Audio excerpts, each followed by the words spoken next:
Alright, what's up everybody? It's your boy student Dr. Malachi Wright, and I'm back at you all with another video. And in today's video, I'm going to be pulling from my 2.5 years experience of being an academic consultant, consulting with pre-dental and pre-medical students every single weekend for over 2 years, sometimes during the week as well. And I'm going to be sharing with you all some of the common mistakes I've been seeing consistently in applicants that have resulted in them having to apply time and time and time again.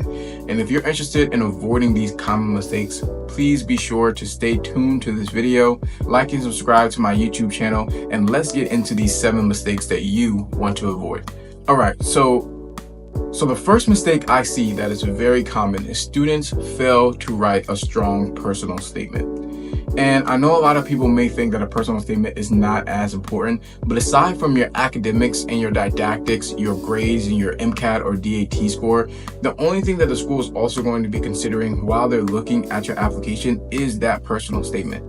If you're drafting up a personal statement within a week and you're not spending much time or thought to make it, personal, then it's going to be an issue. The common mistake that I see with personal statements is that students make it sound like a resume or a CV. That's not what the school is looking for. They already have your resume. They already have your CV. All those activities and those work activities that you're putting on your applications, those things serve as your CV. And if you're writing a personal statement where you're just regurgitating all of the volunteer things that you did or the military experiences that you had or whatever the case may be, you want to make sure that this is something that is not in other aspects of your application. One of the common questions I get all the time is, Malachi, how is it if I don't have that many experiences to talk about? And let's say I've mentioned this other experience that I really want to include in my personal statement in another part of my application. How would I do that without sounding redundant? My number one go-to answer is always making sure that you are discussing the takeaways from this experience that is something different from what you put in another part of your application. The perfect example I would use, and I love using examples because I'm an example kind of guy, is when I was teaching at a Title I school in Baltimore before I started or matriculated into dental school.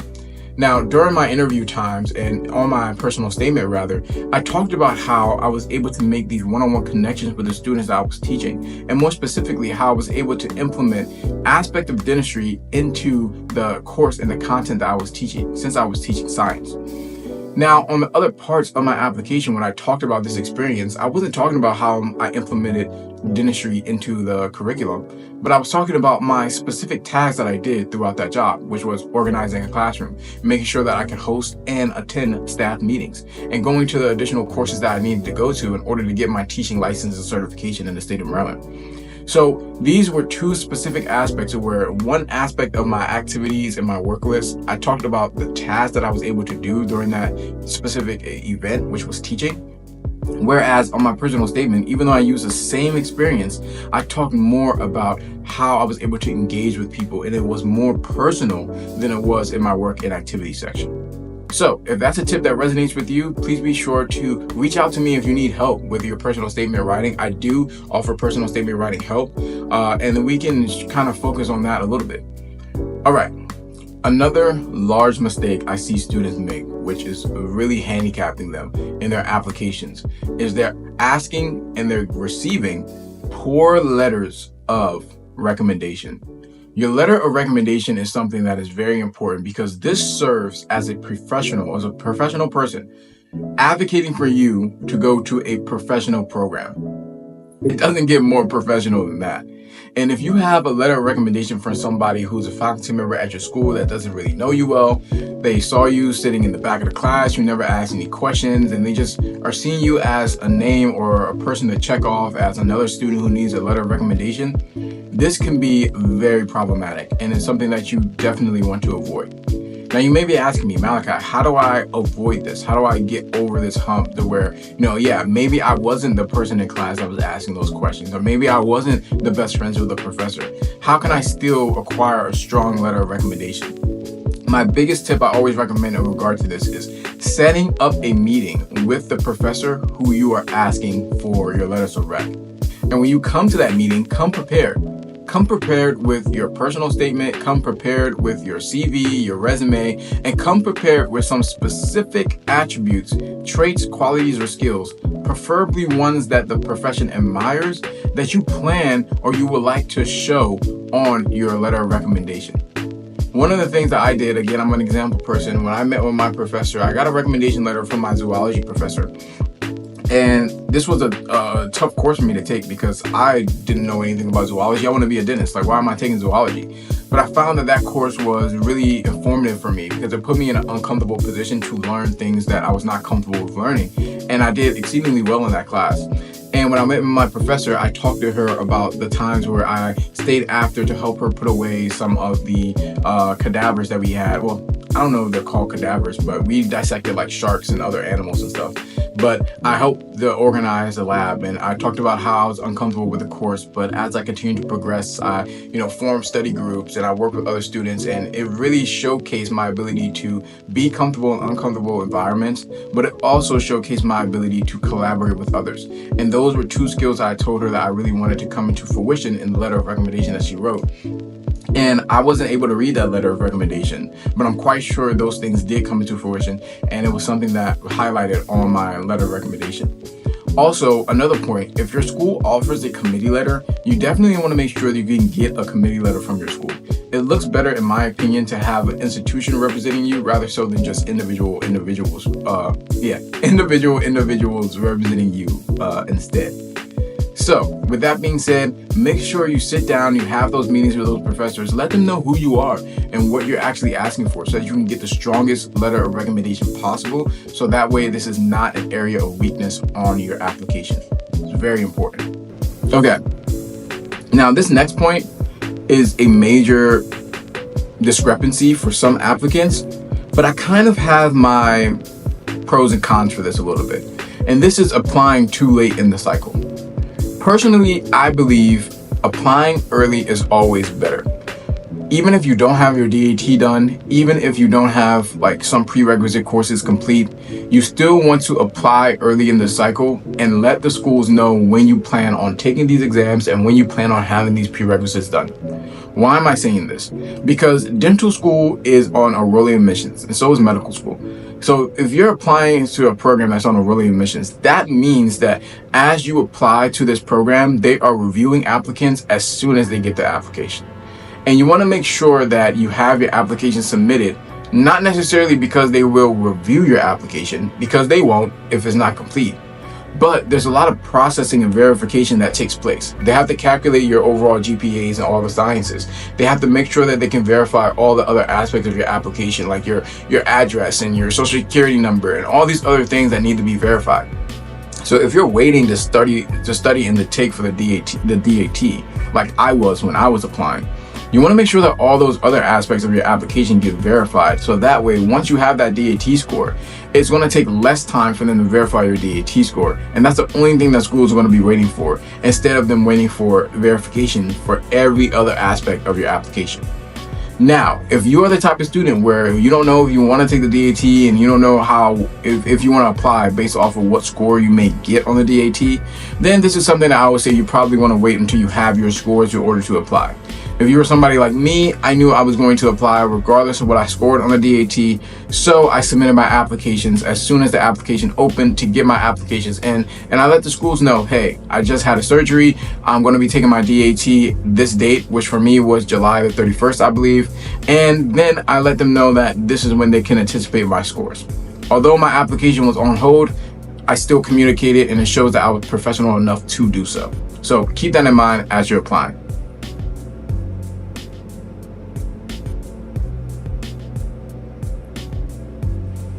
Okay, so we're on tip number 4.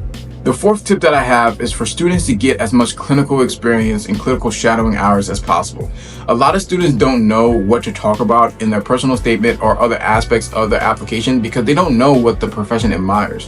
You need to know, and you need to go in and shadow to see what are some things or what are some skills and what are some tasks that you need to be able to complete and able to control in order to make you an efficient dentist or physician. So if you haven't had exposure in these environments, go and reach out to people to get that exposure. Not only will it highlight your ability to be a part of this aspect of career you're trying to go into on your application, like in your work and activity section, but it will also showcase and help you cater your talking points to specific skills and qualities that the profession admires. Not only does this help you assimilate to the culture of the profession more, but it also shows that you've done your time and you know what you're getting yourself into. Because not only is this a large financial burden, but it's also going to be a large mental and physical burden as well. And the admissions committee wants to see if you're able to get through this process. And if this is something that is on your application in those ways, in that aspect, then it will strengthen your application as well. A lot of students can talk about how they want to be a part of the profession, but yet their application does not showcase that. They don't have enough shadowing hours. They weren't working in that aspect of care that they want to be working in. If you want to be a pediatric dentist, then you need to show that you've been working and volunteering in pediatric dentistry. And that will come when you get into dental school. So don't be stressed about that right now. But if you want to be a dentist, we need to see that you've done your time and you've shadowed in dental offices and that you've taken the time to become aware of what this profession is and what you're getting yourself into. So please be sure to get as much clinical experience as possible, not only for yourself, but also for your application. And what I mean by for yourself is you want to know what you're investing in. So if you know you're a type of person that's an introvert, you don't like working with people, you don't like working with the team, then you can see that through shadowing, because you will see dentists and other healthcare professionals working with a team all the time. And you'll be able to say, you know what, this is something that I want to do and this is something that I don't want to. All right, so the biggest elephant in the room is definitely going to be GPA. A lot of students believe that you have to have a 4.0 GPA in order to get into dental school, and this is just a myth. This is not true at all. In fact, it's more so about the trend of your GPA than your actual GPA. And this is what I mean by that. Say if you started off college and you had a 2.5 GPA and it was super low. Say if you were going through a tough transition period in your life during that time. Maybe you were moving away from home for the first time and this was something that was difficult for you. I want to see, or admissions committees want to see, an upward trend in your GPA, meaning that as you continue to progress to taking harder courses, the general chemistry 2s, the organic chemistries, the biochemistries, the molecular biologies, we want to see that you're able to uphold that rigor of courses as you continue to matriculate in your program. And why is this important? It's not just something that's used to weed out students to say, hey, you cannot get into this dental school because of your low GPA. It's not just the score that matters, it's the trend over time. We want to see consistency in your application. Are you a consistent student? Do you have the skills that you need to implement in order to get the grades necessary for you to get a good GPA? And a good GPA is anything, in my personal opinion, above a 3.5. If your last 2 years of undergrad, you're ranging in a 3.4 to a 3.5 range on average, this is going to show some aspect of an upward trend. And the higher the GPA, obviously the better, because it shows your long-term commitment to do well in these specific courses and to manage your time. And that is something that's going to be crucially important if you're going into dental school or if you're going into medical school, whatever professional program you're going into. This is not only going to help you become a better student at preparing and doing well in these courses, but it's also going to show the admissions committee that you are somewhat committed to long-term success. So if you keep that in mind, it should be more of a motivational factor for you to score and do as well as you can in regard to your GPA. And if you don't have a strong GPA at the end of your undergrad experience, then it's not the end of the world. You can do a post-bac program, you can do a master's program, you can take some prerequisite courses over again outside of a post-bac program. All these other things will help show the admissions committee that you are able now to make that long-term commitment in order to do exceedingly well in some of these challenging courses. And that is what it's going to take to get you into a program. All right, y'all, we're nearing the end. We're at point number 6. Point number 6, in my personal opinion, is one of the most important things, and that is not preparing for your interviews. Not preparing for your interviews is one of the biggest mistakes. I always tell students the GPAs, the application, the personal statement, all those things, they get you the interview. The interview gets you the acceptance. There are plenty of students who I've talked to, and they said, Malachi, I've applied 3-4 different cycles. I keep getting interviews to several schools, but I can never get in. I'm either always put on the wait list or I don't hear back from the schools at all. And then when we get into a point in that application where we start doing interview prep, I know exactly why they keep getting put on the wait list.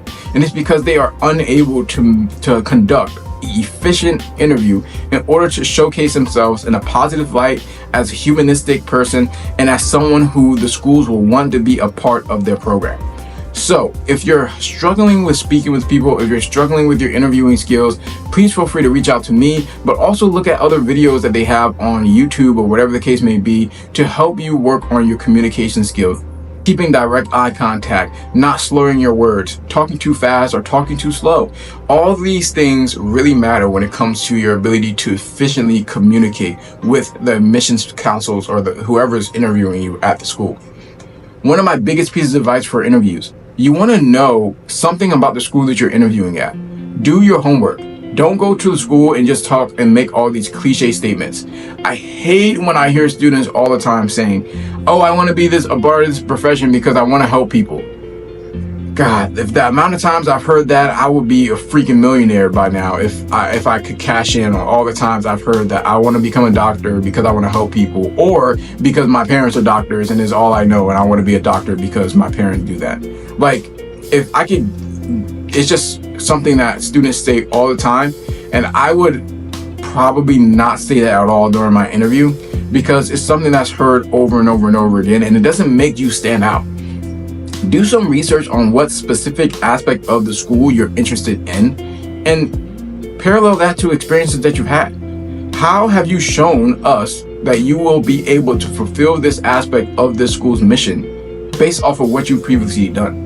And if you're able to elucidate that in your interviews, in addition to talking about some of your hobbies, some of the skills that you have, and like why this institution is a place you want to come to, then you'll have a very, very great chance of getting a call back on that date, December 15th, December 30th, whatever the admission date is for you, saying, hey, congratulations, we've offered you a seat in this class of blah, blah, blah, blah, blah.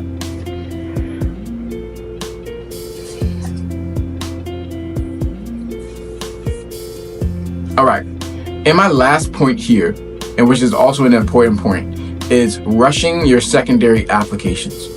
Many dental schools and many medical schools will send you secondary applications where you have to write specific essays about a prompt. It could be about diversity, it can be about community service, it can be about anything under the sun. A lot of students don't take these essays seriously, but these essays should be taken seriously and they should be reviewed by somebody professionally.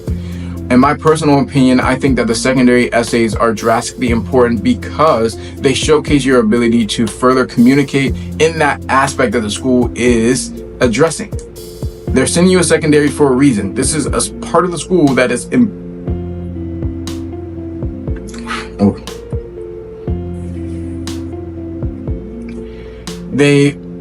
the secondary essays are a part of the school that they highlight and they value the most. And they're sending them for a specific reason. So you want to make sure that you're taking your time to write these secondaries out thoroughly. You want to make sure that they're proofread for grammatical errors. And you definitely want to make sure that this is something that you're taking your time to cultivate and write correctly. And you're not just rushing through to get it submitted as quickly as possible in hopes to get an interview sooner rather than later, because this may cause more harm than help. All right, so if you made it this far in the video, I want you to get this bonus tip here. This bonus tip is not being honest with yourself. And what do I mean by this? I mean, you're reaching for schools that are not within your privy. You need to be honest with yourself when it comes to your stats. You need to be honest with yourself when it comes to your location. And you need to be honest with yourself when it comes to where you see yourself going to dental school or medical school. If you're a student who does not have a strong GPA, but yet you hear about that one anomaly of that one person who got into the school with a GPA lower than a 2.0. I mean, lower than a 3.0. Gosh, lower than a 2.0 would be absurd. But lower than a 3.0, if you heard about that one student who had that anomaly, hey, I'm not saying that couldn't be you. But again, you want to follow the rule, not the exception to the rule. And what I mean by this is you want to make sure that you're applying to programs that fit your demographic in regard to your GPA and your DAT score.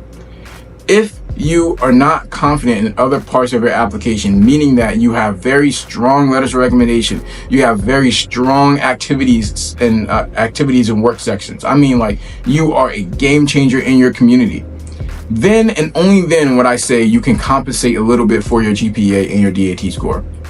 If you have a low DAT score, you're going to have to take the DAT again in order to increase your score to be competitive at the school that you really want to go to, guys. If you're not scoring within the average for your GPA and your DAT for the school that you want to go to, then you need to reconsider and be honest with yourself. You need to improve in those aspects in order to become competitive, so that way when you have those interviews, there are no questions about whether or not this student can do what they need to do, because guess what? They did the post-bac. They have a stronger GPA. They took the DAT. They have above the average of the DAT at that school. Now it comes down to your other parts of your applications, and you don't have to stress about that anymore. Overall, guys, I hope you found this video helpful. If you have any questions, comments, or concerns, please feel free to reach out to me and let me know. We can set up a session to talk about some of these areas of your application, and that can help you to reach your goals here a little bit, guys. I hope you all found this video helpful. If you all have any questions, comments, or concerns, please feel free to reach out to me and let me know. Hit that like button if you like this video, and please be sure to subscribe. It's free and it won't hurt you at all. If you all have any questions, or you would like to reach out to me to set up a session to talk about some of these aspects that we discussed in this video, please feel free to do that. And if you all are interested in any other questions or videos that are similar to this, please let me know as well. I'll be more than happy to make a video. With that being said, guys, wish me luck. I'm going to be starting clinic this summer. You all are going to be getting some clinic videos, not of patients obviously, unless they have my consent, which most of them probably will. But with that being said, guys, thank you all for staying tuned to this video. I'll see you all in the next one. Peace.